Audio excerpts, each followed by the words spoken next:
Hi అండి, అందరికీ నమస్కారం. న కార్తీక నమో మాసః న దేవం కేశవాత్పరం నచ వేద సమం శాస్త్రం నతీర్థం గంగాయాస్తమం అని స్కంద పురాణంలో ఉంటుంది. అంటే కార్తీక మాసానికి సమానమైన మాసం అనేది లేదు. శ్రీ మహావిష్ణువుకి సమానమైన దేవుడు లేడు. వేదముతో సమానమైన శాస్త్రం లేదు. గంగతో సమానమైన తీర్థం లేదు అని అర్థం. అటువంటి కార్తీక మాసం మరి 2025 సంవత్సరంలో ప్రారంభ ముగింపు తేదీలు, అలాగే ఈ కార్తీక మాసంలో ముఖ్యమైనటువంటి పర్వదినాలు ఏ ఏ తారీఖుల్లో వచ్చాయి, అలాగే ఈ కార్తీక మాసం విశిష్టత ఏమిటి అనేది మనం ఇప్పుడు ఈ వీడియోలో తెలుసుకుందాము. ప్రతి నెలలో కూడా పౌర్ణమి రోజు చంద్రుడితో కలిసే నక్షత్రాన్ని బట్టి ఆయా నెలల యొక్క మరి పేర్లు అనేవి చెప్తూ ఉంటాము. ఏ మాసంలో అయితే పౌర్ణమి రోజు చంద్రుడితో కృత్తికా నక్షత్రం కలుస్తుందో ఆ మాసాన్ని కార్తీక మాసంగా మనం వ్యవహరిస్తాము. ఇక ఈ కార్తీక మాసంలో శివకేశవులు ఇద్దరికీ కూడా ఎంతో ప్రీతికరమైనటువంటి మాసం ఈ కార్తీక మాసం. అటువంటి ఈ కార్తీక మాసం 2025 సంవత్సరం ఎప్పుడు ప్రారంభమవుతుంది, ఎప్పుడు ముగుస్తుంది అనేది ఇప్పుడు తెలుసుకుందాము. మామూలుగా అయితే ఆశ్వయుజ మాస బహుళ అమావాస్య రోజు మనం దీపావళి జరుపుకుంటాం కదా, ఆ మరుసటి రోజు నుంచి కార్తీక మాసం అనేది మొదలవుతుంది. అయితే ఈ 2025 సంవత్సరంలో అక్టోబర్ 20 అలాగే 21 తారీఖులలో అమావాస్య అనేది తగులు మిగులు ఉంది కాబట్టి 2025 అక్టోబర్ 20వ తారీఖున మనం దీపావళి పండుగ అనేది జరుపుకుంటున్నాము. ఇక మధ్యలో ఒకరోజు ఖాళీ గ్యాప్ ఉంటుందండి.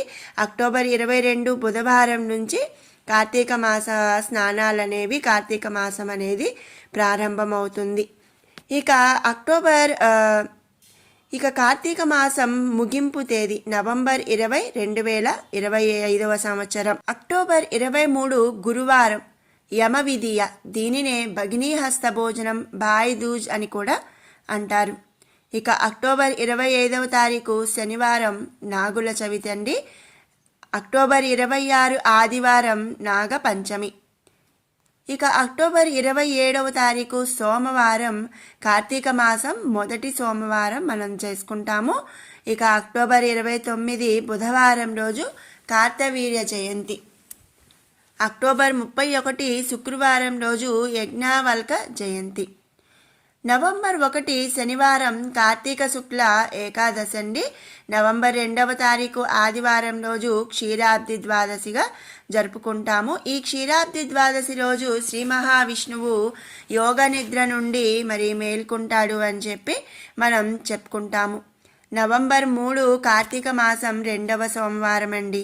నవంబర్ 5 బుధవారం కార్తీక పౌర్ణమి. ఈరోజే మనం జ్వాలాతోరణం అనేది చేసుకుంటాము. వాటితో పాటుగా మరి కేదార నోములు, గురునానక్ జయంతి కూడా నవంబర్ 5 బుధవారం రోజున పౌర్ణమి రోజు మనం జరుపుకుంటాము. ఇక నవంబర్ 10 కార్తీక మాసం 3వ సోమవారం. నవంబర్ 15 శనివారం కార్తీక బహుళ ఏకాదశి. నవంబర్ 16 ఆదివారం వృశ్చిక సంక్రాంతి. నవంబర్ 17 4వ సోమవారం. ఇక నవంబర్ 20వ తారీఖు గురువారం పోలీస్ వర్గం. ఈ రోజుతో కార్తీక మాసం అనేది పూర్తి అవుతుంది. కార్తీక మాసం నెల రోజుల్లో కూడా సోమవారాలు అలాగే కార్తీక పౌర్ణమి ఈ రెండు కూడా శివుడికి ఎంతో ప్రాముఖ్యమైనవి. ఇక వాటితో పాటుగా బలిపాడ్యమి, ఏకాదశి, క్షీరాబ్ది ద్వాదశి రోజు శ్రీ మహావిష్ణువుని పూజిస్తారు. అంతేకాకుండా మనం ప్రతిరోజు కూడా చదివే కార్తీక పురాణంలో మొదటి 15 అధ్యాయాలు శివుడి ప్రాముఖ్యతను, చివరి 15 అధ్యాయాలు విష్ణువు గురించి కూడా ఉంటుందన్నమాట. మరి మన షడ్రుచులు బై కిరణ్ ఛానల్లో ప్రతిరోజు కూడా కార్తీక పురాణం అనేది మనం పెట్టడం జరుగుతుంది. ఎవరైనా వినాలి అంటే చదవలేని వాళ్ళు, కుదరిన వాళ్ళు మరి ఈ వీడియో అయితే చూసి చక్కగా కార్తీక పురాణం విని ఆ శివకేశవుల ఆదరణకు పాత్రులవుతారని చెప్పి ఆశిస్తున్నాను. వీటితో పాటుగా మరి కొంతమంది కార్తీక మాసం నెల రోజులు కూడా కొన్ని నియమాలు అయితే పాటిస్తారండి. మరి నెల రోజులు పాటించలేనటువంటి వాళ్ళు కార్తీక సోమవారం, కార్తీక పౌర్ణమి, అలాగే ఏకాదశి రోజు మాత్రమే అనుసరిస్తారు. ఈ నెల రోజులు నియమాలు పాటించేవారు శాకాహారం మాత్రమే తీసుకుంటారు. అలాగే వానాకాలం పూర్తయి చలి మొదలవుతున్న రోజులు కాబట్టి ఈ నెల రోజులు కూడా దుప్పట్లు, అలాగే కంబళ్ళు, స్వెట్టర్లు ఇలాంటివి దానం చేయటం వల్ల పరమేశ్వరుడి అనుగ్రహం అనేది లభిస్తుంది. ఇక ఈ నెల రోజులు కూడా మరి నియమాలు పాటించే వాళ్ళు వెల్లుల్లి, ఉల్లి, మద్యం, మాంసంకి దూరంగా ఉండాలి. అలాగే ప్రతికూల ఆలోచనలు అనేవి దరిచేరనివ్వవద్దు. వాటితో పాటుగా నమ్మకం లేకపోతే భగవంతుణ్ణి పూజించొద్దండి. ఏదైనా సరే నమ్మకంతో మనం ఆ దేవుణ్ణి పూజించడం వల్ల మనకి దైవ అనుగ్రహం అనేది కలుగుతుంది. దానితో పాటుగా ముఖ్యంగా దీపారాధన కోసం నువ్వుల నూనె లేదా ఆవు నెయ్యి వినియోగించడం అనేది ఎంతో మంచి విషయం.